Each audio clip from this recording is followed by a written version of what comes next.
Apple and Google are two of the world's most powerful tech companies. When these two companies take a stand, it is news. But a collective decision by these two companies today smacks of hypocrisy.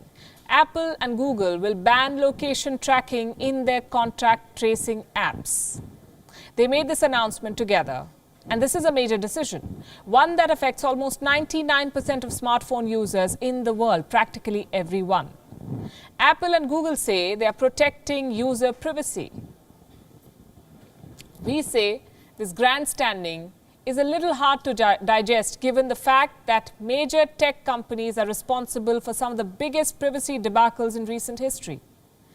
Google says it cares about user privacy, but it runs its business on an advertising model that depends on collection of personal information.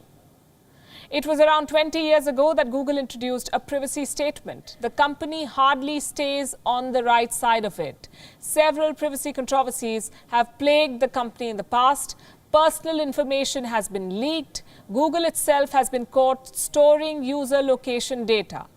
The search engine giant has been unable to shake off any of these concerns. What about Apple? A couple of years back, Apple CEO Tim Cook had defined privacy as a fundamental right very well. Apple wants you to believe that it is the only tech company that you can trust. The company has positioned itself as a protector of users' interests. To give credit where it's due, Apple itself has not been caught in any major privacy scandal, but we cannot say the same about Apple's business partners. And this is where the App Store comes in. Apple has one of the biggest app directories. It is highly profitable. But Apple has allowed privacy violators to freely operate on it. Even children have not been spared. A journalist from the Wall Street Journal put out a story. She wrote about Curious George. It sounds like a harmless game. But it was collecting her son's age and name and data of whatever he tapped on the phone. Now, this journalist ended up testing 80 apps, 80. Most of them were promoted in the app stores, in the Apps We Love section. She found that 79 apps use third-party trackers for marketing, for ads, or analytics. On average, there were at least 4 trackers in every app.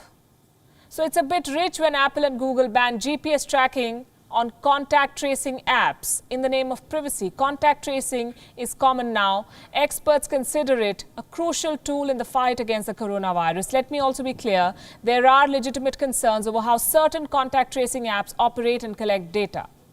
There are court cases, there's a public debate, as there should be.